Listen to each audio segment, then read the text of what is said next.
First thing you're going to find when you enter our workshop as a visitor is our small, compact reception area.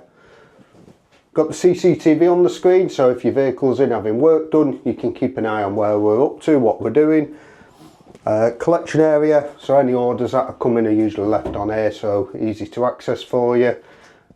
Through that door is our production area. So coming in from the reception area, you then enter our production and installation area with the large roller door, which can take most vehicles up to sprinters, VW crafters, and we can accommodate them comfortably. Great when it's raining outside. We carry a selection of self-adhesive vinyls for customers and fleets.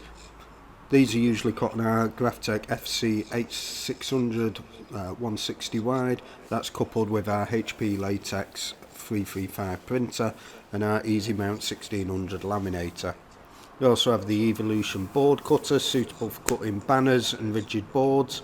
No CNCs, application tables here, it's primarily roll-to-roll media we work with and vehicle signage.